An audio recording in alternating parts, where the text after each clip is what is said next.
In addition to being able to use these devices for push-to-talk calls, you can also use these devices to message individual users or large groups. Let's go through each of those features by opening up the AT&T Push-to-Talk app. Now right away, when you open up the app, it's going to take you to the main screen of whatever channel your dial is turned to. So in this case here, I'm on channel 1, zone 1, which is the main district office channel. Now you'll notice in the bottom right hand corner of the screen there is an option to share.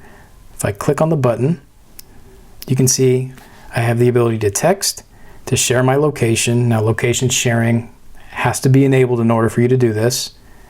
I can share an image, video, or a file. Now selecting any of these options from this screen here will share that information with every single user that has access to that channel. So it can be useful, especially for emergency communication purposes. But let's say you wanted to share information with one user or a small group of users. You can do that as well. So let's go ahead and exit out of here. So to do that, we're going to go to Options. And let's first go through how you can share or message individual users. Now, one way of doing this would be to select the contact list. And from here, I can scroll through the full list of contacts I have access to. And once I have one of these highlighted, I'll select Share. And you can see I have multiple options here. I have a few more options when I'm looking to message an individual user compared to everybody on a particular channel. I now have the ability to send out an alert, which sends an audible ping to that device. I can also share a voice message with that individual user. So again, selecting any of these options from this screen will only share that information with that one device that we highlighted on the previous screen. Now there is one other thing you can do here, and that would be to send messages to small groups. So let's go ahead and back out of here. Go back to Options. To do this, we would have to utilize our favorites. Now, we did go over the process of creating a list of favorite contacts and groups. If you're interested in how to do that, go ahead and click on the video link in the top right-hand corner of the screen.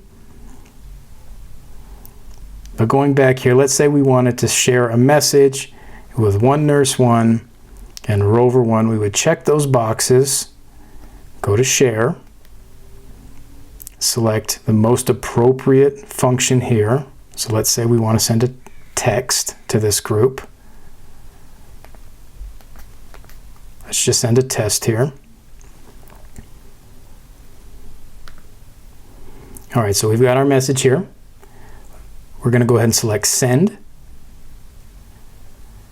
And that messaging has been pushed out. So let's go through the process of looking at that message. So we're going to go to our Rover 1 device here. Okay, we're on the main screen. In order to read that message, what we would have to do is go to our notifications option, which is the bell in the top right-hand corner of your device.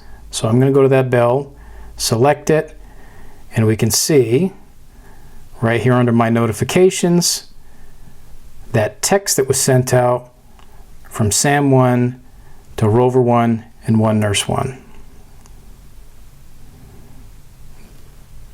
So you would go to the same tab there to view any messaging options that were sent out, whether that's text, location services, photos, video, or file. All of those would be accessible through that notifications tab that looks like the bell from the main page. So from here, I can continue the conversation by going to Options. I can reply. I can call that group directly from this screen here. I can forward it to another group or forward it to another user. So all useful features here. I can also go to Share in the bottom right-hand corner and reply in that manner as well. So very useful feature, especially if you don't have the capability of using push-to-talk services, or if you need to push out more specific information like a video or a photo to other users as well.